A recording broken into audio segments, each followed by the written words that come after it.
Bismillahirrahmanirrahim. Kita lanjutkan pelajaran kitab Tijan Ad-Daruri, kitab yang menjelaskan tentang ilmu tauhid. Kemarin kita masih dalam pembahasan ta'alluq marotib sifat kudrot. Ta'alluq marotib itu di HP dilihat itu ya, di grup yang kemarin udah di-share. Ta'alluq marotib sifat kudrot semuanya ada 8. Yang pertama suluhi kodim. Ketika makhluk belum diciptakan, waktu itu kudrot Allah menyambung dengan suluhi kodim. Suluhi artinya lulus, mampu. Kodim berarti tidak ada permulaan. Suluhi kodim berarti kudrat Allah pada waktu belum menciptakan makhluk. Jadi gampangnya suluhi kodim itu Allah sudah berkuasa sebelum makhluk ada, gitu ya. Sebelum makhluk ada, suluhi kodim. Allah sudah berkuasa sebelum makhluk ada. Kalau kita mah manusia disebut berkuasa itu kan harus ada buktinya dulu. Kita mah Pak Prabowo disebut berkuasa ya setelah dilantik, setelah menjabat. Allah mah nggak ada permulaan begitunya, maksudnya gitu ya. Allah mah kuasanya, kudrotnya tidak ada permulaan, itu. Tidak ada permulaan, nggak usah nunggu bukti, nggak usah, karena Allah mah sudah berkuasa dari dulu, gitu ya. Suluhi kodim kayak gitu artinya ya. Yang kedua apa?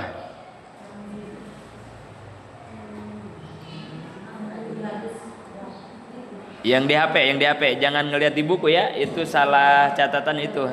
Yang nomor hiji tanya, hiji, dua, ayo nomornya tangannya. Nomor hiji suluhi kodim, nomor satu suluhi kodim ya. Kedua apa? Nah itu. Kedua qabdoh awal. Apa qabdoh awal? Setelah Lauh Mahfuz diciptakan, makhluk yang lain belum diciptakan, maka kudrat Allah waktu itu nyambung kepada qabdoh awal. Artinya penyusunan, penjelmaan, penciptaan yang sewaktu-waktu dapat dirubah dan dapat pula ditetapkan.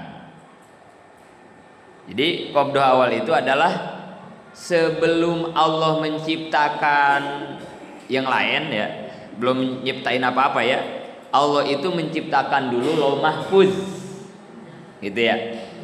Nah, kudrat Allah, kekuasaan Allah, ketika Allah menciptakan Lauh Mahfuz, Allah telah menyusun, Allah telah menulis, Allah telah merencanakan semua yang akan terjadi, gitu ya. Jadi qabdoh awal itu adalah kekuasaan Allah dalam rangka menyusun, merencanakan sesuatu yang akan terjadi. Ditulisnya di Lauh Mahfuz, gitu. Ini belum nyiptain apa-apa ya. Allah belum nyiptain apa-apa nih.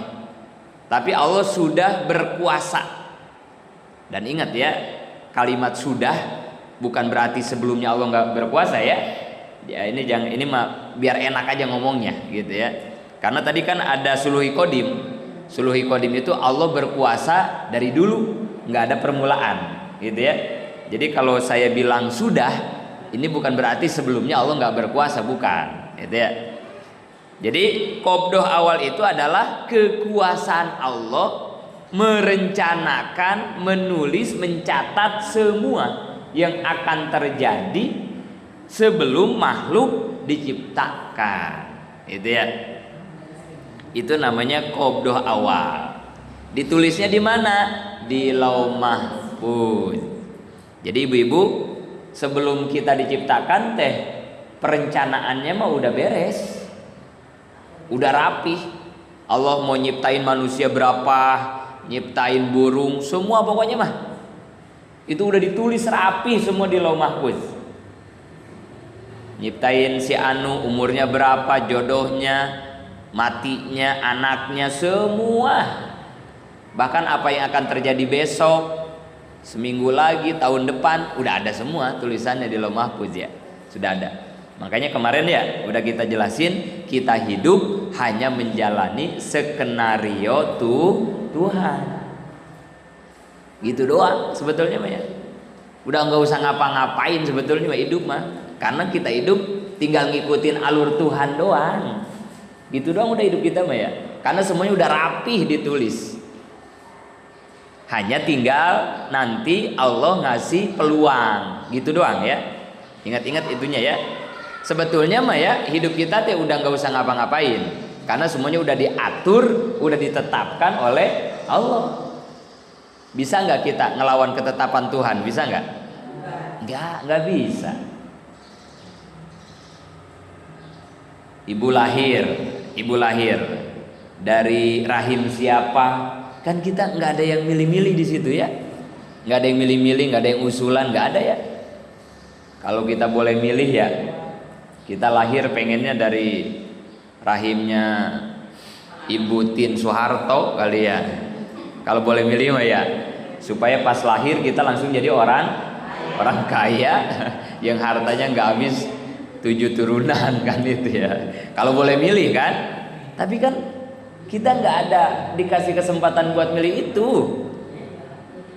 Terus kita lahir di mana? Di Kampung Raden, di Jawa, di mana? Emang pilihan kita kan bukan. Itu teh kehendak keinginan Allah. Kalau boleh milih mah kita pengennya lahirnya di Arab kali gitu ya, atau di Amerika kali gitu ya. Jangan di Keranggan Kulon kali kalau boleh milih mah ya. Atau orang Bekasi panas, kalau boleh milih mah lahirnya di Pangalengan yang adem kali gitu ya, atau di Lembang gitu ya. Tapi kan kita nggak dikasih itu sama Allah. Artinya ya emang kita nggak bisa gimana-gimana tentang ketetapan keinginan Tuhan. Udah aja, karena hidup kita hanya menjalankan skenario ketetapan Allah. Udah gitu. Hanya, nah ini ya, hanya Allah ngasih peluang, gitu doang ya. Allah ngasih peluang. Peluang apa? Peluang pilihan. Wahadainahun najdain. Nah itu ya, itu peluang namanya ya. Allah ngasih peluang, Allah ngasih kesempatan, Allah ngasih pilihan. Mau nggak nih? Gitu. Aku ngasih pilihan, peluang, kesempatan buat kamu beramal. Nah gitu. Gitu doang. Hidup kita cuman begitu doang ya. Tugas kita hidup cuman begitu doang. Mau nggak nerima setiap tawaran-tawaran yang Allah berikan kepada kita, dan itu ya yang Allah tawarkan teh adalah bentuknya amal ya, amal kita, perbuatan kita, pekerjaan kita. Jadi kalau kata ini begini kali ya, ada orang nganggur, nggak punya pekerjaan, ditawarin sama kita, mau nggak kerja di rumah saya? Nah gitu doang. Allah teh begitu doang. Mau nggak beramal kepada saya, ibadah kepada saya, kata Allah begitu. Tapi kan setiap orang ditawarin pekerjaan pasti ada upah, ada gaji. Allah juga sama. Setiap menawarkan amal apapun pasti ada pahala, ada balasan, pasti. Bahkan nih, saking kasih sayangnya Allah, saking peduli dan perhatiannya kepada kita, Allah mah nawarinnya nggak kayak kita. Amun urang mah nawaran sok aya tawar gatra, mencek orang Tasik banyak. Sok aya tawar gatra kumaha? Orang Jawa mah nggak ngerti kali ya, nggak ada tawar gatra kali ya bahasa Jawa. Bahasa basi, nawarin tapi bahasa basi. Nggak niat nawarin apa begitu namanya ya? Kita lagi makan nih, ada orang lewat. Oh nawaran warung, ngaran eta. Oh, ah. Ayo makan sini gitu. Orang lewat nih, orang lewat kagak kenal, kita kagak kenal. Cuman karena rumah kita di pinggir jalan, kita lagi ngeriung makan. Nah, nih makan Pak, kan gitu ya, nawarin kita ya. Padahal hati kita bener nggak nawarin? Enggak lah, orang kagak kenal. Coba kalau dia ikut makan, kita pasti nggak nyaman ya. Jadi itu mah basa-basi doang. Namanya tawar gatra, nawaran warung gitu ya, basa-basi. Kita makan begitu ya. Ke orang teh banyak begitu kita mah. Mau nggak gitu, pura-pura doang, basa-basi doang. Allah mah ya nawarin, dan nawarinnya serius. Contoh, kata Allah begini, nih aku bikin surga gitu. Aku bikin surga nih di akhirat. Kenikmatannya wah udah nggak bisa dibayangkan, nggak bisa diucapkan oleh kata-kata. Pokoknya udah super nikmat luar biasa dah surga mah. Nggak ada bandingannya dengan nikmat dunia mah, nggak ada apa-apanya ya, nggak ada. Karena nikmat dunia mah sebentar, nikmat dunia mah berujung dengan kesengsaraan. Kadang ya nikmat dunia mah ya. Beda dah sama surga. Allah punya tuh. Kata Allah, mau nggak nih? Aku punya kenikmatan surga namanya. Kamu mau nggak? Itu kan penawaran ya. Kira-kira kita yang ditawarin mau nggak? Bohong. Ada yang mau, ada yang bilang mau maunya setengah-setengah kan? Iya, walaupun dia bilang maunya setengah-setengah kan ya. Kalau benar dia mau ke surga, berani nggak maksiat? Iya begitu, buktinya begitu ya. Orang dibilang mau masuk surga nggak mau, tapi ngomongin orang masih doyan, kan bohong. Daripada sodako mendingan jajan, kan bohong. Daripada ngelayanin suami malah ngambek mulu, kan. Jadi kita mah ketika bilang mau bohong gitu ya. Allah tahu karakter kita tuh begitu, Allah tahu. Manusia mah maunya doang gitu, padahal mah gitu ya. Akhirnya sama Allah dipaksa. Nah ini nih Rohman Rohimnya Allah ya. Allah nyiapin surga, ditawarin ke hambanya bilang mau, tapi Allah tahu banget mau lu mah bohongan. Akhirnya mau dipaksa. Saking Allah itu Rohman Rohim, Allah nggak percaya sama maunya kita, Allah nggak percaya, dipaksa sama Allah. Gimana caranya ini orang biar masuk surga? Dipaksa. Sampai begitu Allah mah maksa. Nawar teh maksa, Allah mah nggak tawar gatra, tawar maksa. Mana paksaan Allah? Dibikin kewajiban sama Allah, dibikin larangan sama Allah. Itu paksaan Allah sebetulnya. Kalau sholat johor nggak wajib, ibu-ibu sholat johor nggak? Itu. Ya Allah ya, kasih sayangnya Allah ya. Saking supaya orang teh selamat masuk surga, sampai dibikin aturan sholat. Sholatnya juga nggak disebut sunat. Kalau johor dibilang sunat, nanti nasibnya kayak duha. Nggak ada yang sholat johor. Kita sama duha kan, sama witir kan kita begitu, sama sholat tasbih kan kita begitu ya, sama taraweh kita begitu, karena pangkatnya sunat. Allah nggak mau tuh. Nanti kalau johor dibikin sunat, nasibnya kayak sholat tasbih nanti, kayak sholat qobliyah ba'diyah nanti kan begitu ya. Kalau dia kagak benar sholat johornya kan nggak masuk surga. Udah dibikin wajib aja. Itu teh wajib, teh kewajiban teh artinya pemaksaan secara halus gitu ya. Pemaksaan secara halus supaya apa? Supaya kita masuk surga. Itu doang. Gimana nggak baiknya Tuhan begitu ya. Surganya dibikin, kita ke surganya dipaksa. Kita mama orang, lu mau kerja nggak sama gua? Mau nggak? Kita mah gitu ya. Lu mau ya silakan, enggak juga nggak bakal dipaksa sama kita mah. Masa bodoh. Kerja buat lu, gaji buat lu, kagak mau ya terserah. Kita mah kan begitu ya. Karena Rohman Rohim kita mah lemah. Allah mah nggak begitu. Sayangnya ke kita teh bener dibuktiin sayang teh. Bikin larangan. Emang kalau buka aurat itu nggak haram? Siapa yang mau pakai kerudung kita ya? Mana hareudang, mana panas ya. Tapi karena itu larangan kan itu ya, dipaksa kita kan. Akhirnya mah panas-panas pakai kerudung kita tuh ya. Jadi dipaksa ya. Pada dasarnya mah kita teh saking Allah sayang. kasihan sama kita. Udah bikin surga dengan fasilitas yang luar biasa kan, kalau kosong sayang banget itu surga.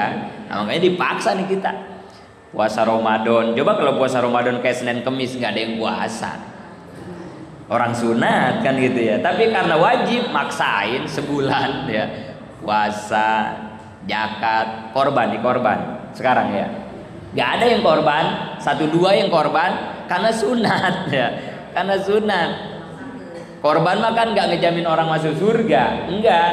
Korbannya cuma ngelancarin di jembatan Sirotol Mustaqim doang, nggak bikin orang masuk surga. Korban makanya sunat. Kalau mau lancar di Sirotol Mustaqim ya korban, gitu kali kata Allah ya. Tapi kalau pengen lama ngejembatnya nggak usah pakai korban, jalan aja jalan biasa kata Allah begitu. Nyampe sih nyampe, ya yang korban mau udah pada nyampe, yang kagak korban mah jalan kali pelan-pelan gitu kali ya.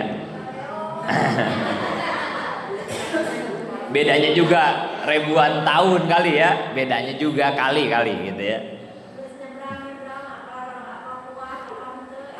Iya, ngarana lempang mahnya beda jeung naik kendaraan ya. Makanya korban sama zakat beda. Kalau zakat mah tadi kan kewajiban ya, zakat mah kan kewajiban. Yang kedua, kenapa zakat wajib? Karena di harta zakat hakikatnya ada harta orang, gitu ya. Kenapa zakat wajib? Karena di zakat mah ada harta orang lain yang ada di dalam diri kita, makanya kasihin kalau punya orang. Tapi kalau korban beda.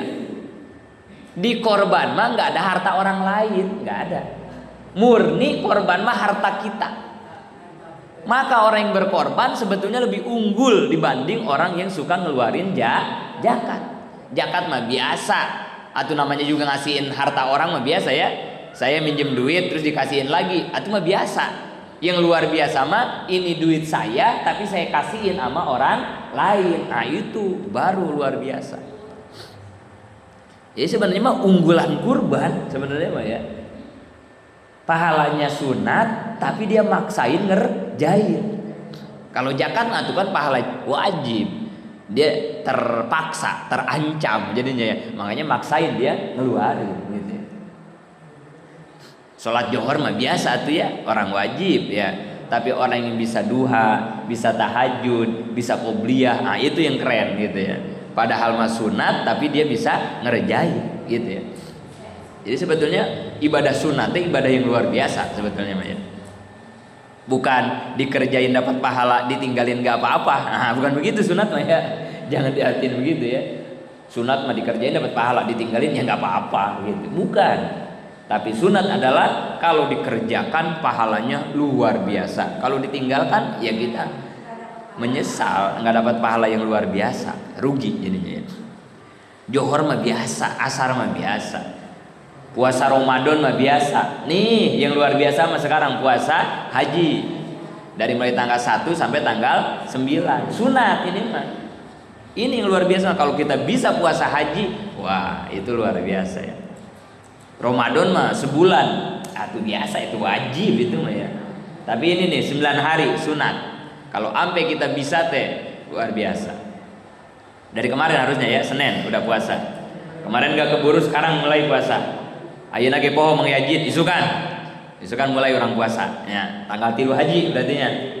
3. Kalau puasa kodo jadi double. Tapi niatna hijinya. Nah, niatna kodo. Jadi sarua jeung jeung kodo salat. Kalau ibu-ibu punya kodoan salat, haram melakukan salat sunat. Nggak boleh ya.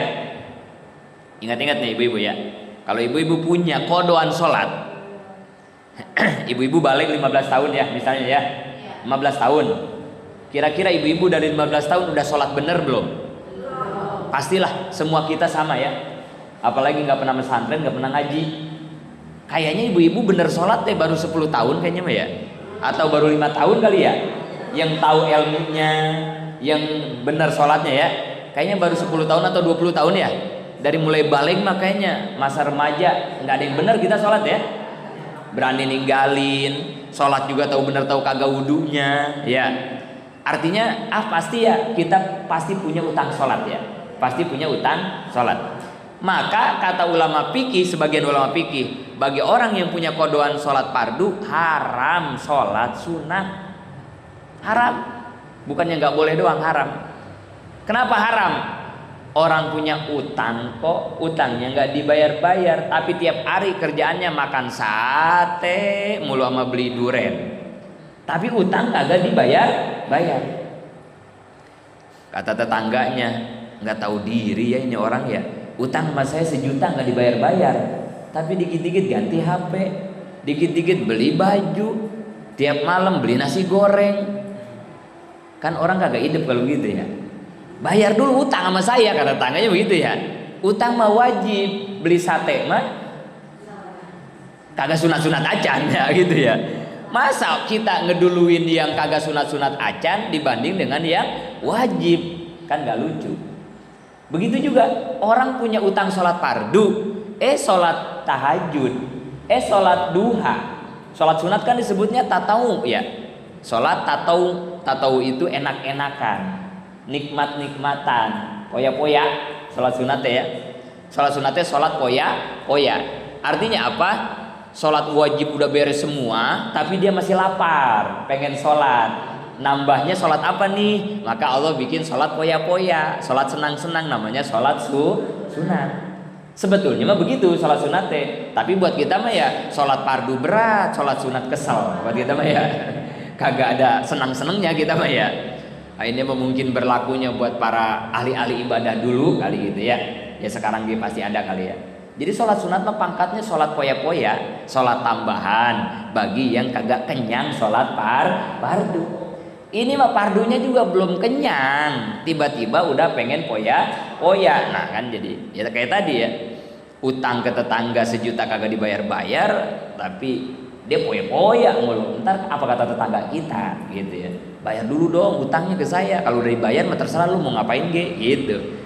Beresin dulu sholat fardu, kalau punya utang kodoin dulu, ntar kalau udah beres mah silahkan dah mau sholat yang lainnya poya-poya gitu. Terus ada yang nanya, atuh sayang amat ya kita kalau punya kodoan sholat jadi nggak punya pahala tahajud, nggak punya pahala dua. Nggak begitu, karena agama mah mudah dan ringan. Maka kata ulama, kalau kita ngodoin sholat di waktu duha, maka kita juga dapat pahala sholat sunat duha. Kita ngodoin sholat isya di waktu tahajud, maka kita juga dapat pahala sholat sunat tahajud. Inilah hebat dan kasih sayangnya Allah. Nggak dipersempit agama, jangan takut gitu ya. Terus saya ngodoin mulu jadi kagak duha-duha, nggak qobliyah-qobliyah, enggak. Sama kayak puasa, punya utang puasa Ramadan dikodoinnya bulan haji sekarang nih. Tapi niatnya kodo Ramadan, tetap pahala sunat hajinya kita dapet itu. Asal niatnya satu ya. Kalau diniatin 2 mah jadi nggak benar. Ya kondangan ya bayar utang, jangan begitu mah ya. Udah aja bayar utang aja gitu ya. Saya mah kagak kondangan, cuman saya punya utang 1 juta sama kamu. Ini saya kasihnya waktu kondangan. Kira-kira kita bakal diomelin gak sama yang hajatan? Lu kagak kondangan, bakal digituin gak? Lah kagak tuh, lu udah bayar utang ge, biarin udah, nggak usah kondangan gitu, nggak usah diniatin 2. Ini saya ya bayar utang 1 juta sama kondangan 1 juta, bisa nggak begitu? Enak amat lu, udah mau bayar utang ke gua lunas, ntar gua harus balikin 1 juta, ya gitu ya? Nggak bisa. Jadi niatnya tetap satu, niat ngodoin. Tapi jangan takut, pahala sunatnya nggak kebawa gitu ya. Jadi yang punya kodoin aja ini bulan haji atau kemarin Syawal, kodoin Syawal, berarti dapat pahala nyawalin gitu ya. Nanti ada lagi puasa apa misalnya Senin Kemis atau Ayamul Bid, silahkan kita ngodoin di situ, nanti pahalanya jadi double. Jangan takut, Allah Maha Kaya, Maha Rahman, Maha Rahim, rahmatnya luar biasa. Gak usah nanti Allah jadi bangkrut nih, nggak ada Allah mah ya, nggak ada. Karena Allah mah beda sama kita. Pahalanya, balasannya nggak bakal bisa kita batasi, nggak bakal bisa terukur ya. Jadi boleh ya ini ya, kalau sekarang nggak keburu puasa besok niatin, waduh besok ya Mayajin nggak keburu kayaknya ini repot ya, minimal tanggal 8 haji. Puasa apa namanya 8 haji? Tarwiyah ya. 1, 2, 3, 4, 5 haji nggak puasa kita ya, sampai 7 ya nggak puasa. Tanggal 8 mah paksain. 8 haji puasa sunat tarwiyah. Aduh mang 8 haji ge ente kaberangan dewa ya nyeri ya beteung. Paksakeun tanggal 9 ya. Puasa naon 9? Arafah ya. Geus eta sapoe deui mah ulah nepi ka henteu. 9 mah nya ulah nepi ka henteu. Aduh. Masa teu sapoe-poe acan ya. Paksakeun. 9 puasa Arafah, paksain. Puasa sehari lumayan ya. Wah, mang 9 ge lewat. Saya mau kodoin aja dah tanggal 10, menang tuh tanggal 10. Haram. Gak boleh puasa di hari raya Idul Fitri dan Idul Adha. Tanggal 10 haram, tanggal 11 geus mang. 11 haji puasa, menang teu? Henteu. Ngaranna poe naon? Tasrek. 11 haji hari haram puasa. Sampai berapa hari tasrek? 11, 12, 13. Tasrek nggak boleh puasa ya. Dan di hari tasrek, kalau yang di hari Idul Adha belum sempat kurban, masih bisa kurban di hari tasrek. Jadi rek di tanggal 11 boleh kurban, 12 boleh sampai terakhir 13. Kalau udah habis hari tasrek, teu meunang korban. Udah nggak boleh. Kumaha tuh ye geus meuli embe, geus meuli sapi ye, tapi teu kapencit, pencit wae ngaranna sodaqah sunnah. Enggak apa-apa, potong aja kalau udah tanggung beli mah gitu ya. Lamun ayeuna teh berarti lebaran teh tanggal hiji teh kemarin tanggal 1 hari Senin, 1 haji. Berarti nanti lebaran teh hari tanggal Rebo tanggal 27 ya. Nah, 27 ya, Rabu. Nah, berarti tasrek Kamis, Jumat, Sabtu. Nah, itu tasrek tuh ya, 3 hari. Gak boleh puasa, tapi kalau mau motong korban masih boleh, gitu ya. Gitu ya. Jadi luar biasa kasih sayang Allah, bukan hanya menciptakan, menyediakan surga dengan kenikmatannya, tapi kita dipaksa oleh Allah untuk supaya bisa masuk surga dengan berbagai kewajiban-kewajiban dan larangan-larangan. Gitu. Eta teh keur maksa urang supaya kita bisa masuk surga dengan selamat. Gitu. Kembali lagi. Jadi qabdoh awal adalah kekuasaan Allah dalam mencatat, merencanakan semua yang akan terjadi. Jadi berarti hidup kita teh hanya mengikuti alur cerita skenario Tuhan. Kita nggak bisa memilih, kita nggak bisa maksa, kita nggak bisa merubah semua ketetapan Tuhan. Hanya Allah menawarkan amal buat kita, gitu doang ya. Kamu lapar, kata Allah, mau nggak amal? Gitu. Ketika kita lapar nih, kata Allah, mau nggak kamu beramal ketika lapar? Apa amal kita ketika lapar? Makan. Itu teh amal. Dengan kita makan supaya nggak lapar, supaya nggak lemes, itu teh jadi ladang pahala. Punya laki, kagak mau sholat, mancing mulu kerjaannya. Nggak mau kerja, itu teh amal. Kata Allah, mau nggak? Tuh, aku kasih ladang amal. Suamimu nggak mau sholat, apa amal kita? Suruh suami ya itu amal namanya. Begitu doang. Hidup kita mah hanya menyambut berbagai tawaran-tawaran amal yang Allah sediakan. Punya anak, udah balik, perempuan, tapi belum nutup aurat. Nah itu kata Allah, tuh mau nggak? Ladang amal tuh. Anak kamu tuh kan udah balik, udah kuliah, udah 20 tahun, tapi keluar rumah masih nggak pakai kerudung. Tuh mau nggak? Gak tahu gitu. Begitu ya, mau enggak? Allah nggak maksa ya. Allah mau enggak? Kalau mau silakan, enggak nggak apa-apa. Nggak mau males ya Allah, ya udah biarin nggak apa-apa. Berarti kita nggak dapat amal, nggak dapat pahala, nggak dapat upah karena nggak kerja, kan begitu ya. Begitu doang hidup kita. Sakit, itu teh ladang amal.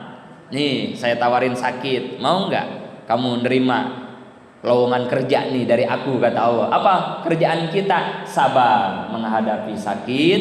Kedua, ikhtiar berobat supaya kita sembuh dari sakit. Itu teh semua ladang amal. Begitu aja hidup mah udah.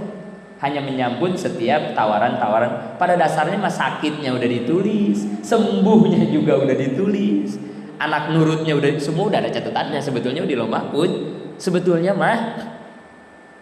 Karena itu ya, masalah di dunia mah kan cuma 2 katanya ya.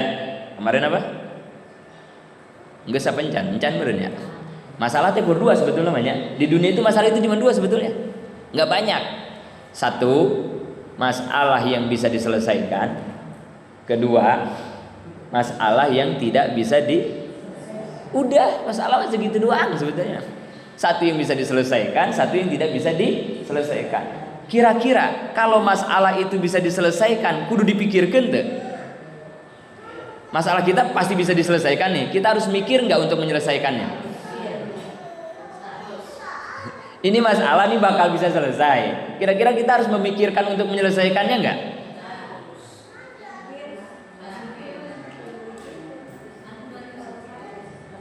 Harus dipikirkan nggak? Ini teh bakal selesai, masalah teh bakal selesai. Ngapain mikirin? Kan bakal selesai. Sok-sokan gitu ya, sok-sokan puyeng gitu ya, sok-sokan galau gitu ya. Lagi banyak masalah nih, padahal masalah itu bakal selesai. Nah, naonan. Nah ini makanya ini ya harus kita pahami ya. Kenapa sih harus memikirkan sesuatu yang bakal beres masalah kita gitu? Ngapain? Ngabis-ngabisin energi doang, sampai kagak tidur, sampai kagak mau makan karena lagi ada masalah. Padahal masalah itu teh bakal beres. Tinggal tunggu waktu doang, maksudnya kan itunya. Terus ngapain kita capek-capek mikirin? Biarkan aja, udah biarin aja. Kerjain aja hal-hal yang lain. Udah masalah mah gak usah dipikirin, toh bakal beres ini. 2, kalau masalah itu nggak bakal bisa diselesaikan, harus dipikirkan tidak? Ini mah nggak bakal beres nih masalah ya. Kita harus mikirin nggak?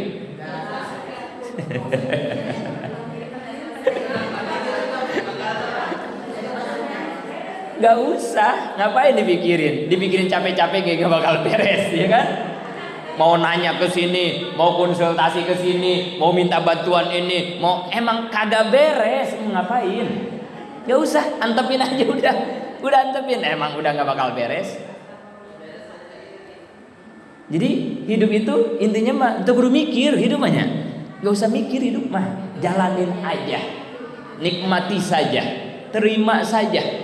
Kalau emang ini jatahnya nggak bakal beres, saya terima masalah ini nggak beres ya Allah. Kalau memang masalah ini bakal beres, saya terima dengan cara apapun Engkau akan menyelesaikan masalah saya ya Allah. Terima, ridho, ikhlas, karena yakin kemarin bahwa setiap ketetapan takdir Tuhan nggak bakal lepas dari 3 perkara. Kalau tidak baik, pasti lebih baik atau semakin baik. Selesai. Rek naonan deui gitunya. Rek naonan deui. Mendingan ge senyum, bercanda, kumpul-kumpul sama keluarga, ngeriung, ngarujak jeung tetangga, ngaji kayak begini nih kita ketemu tawa-tawa bareng. Ngapain lagi sih hidup?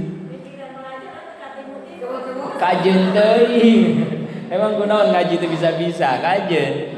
Karena ngaji mah bisa mah teu wajib, yang wajib mah ngajina kan gitunya. Ini mah gara-gara ada masalah sampai enggak keluar rumah. Gara-gara ada masalah sampai enggak mau ditemuin orang. Gara-gara ada masalah nomor WA sampai enggak diaktifin.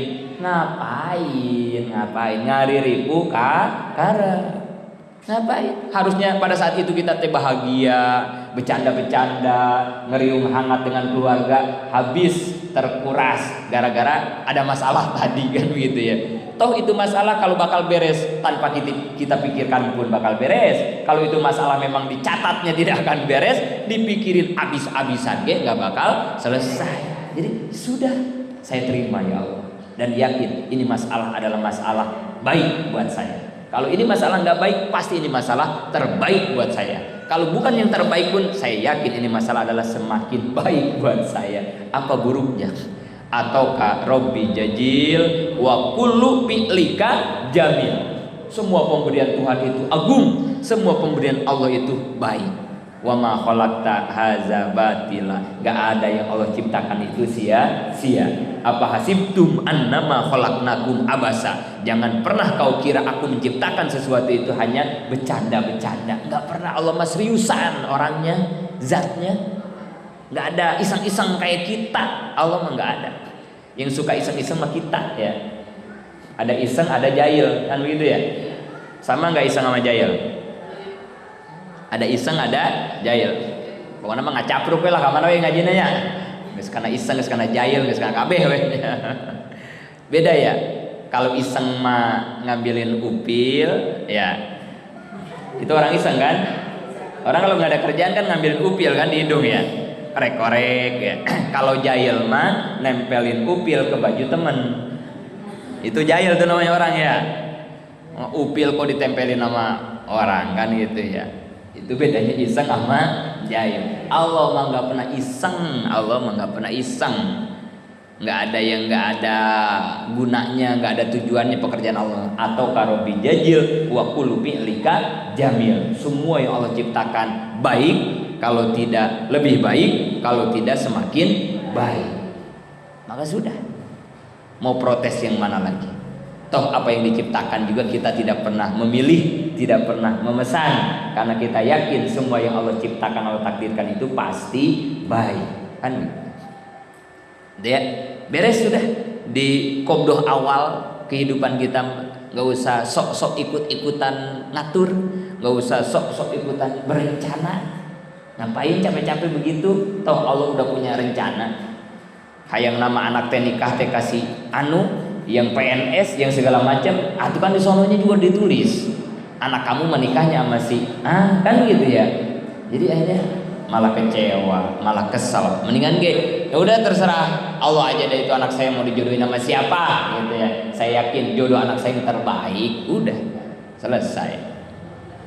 Sekolahin aja anak. Ntar udah sekolah mah dia mau kerja di mana gitu, yakin pasti kerjaannya Allah berikan itu yang terbaik. Gak usah kita dikte kerjanya ini ya Allah ya, pengennya ini ya, tempatnya di sini ya. Ya Allah, kok Tuhan digituin sama kita ya.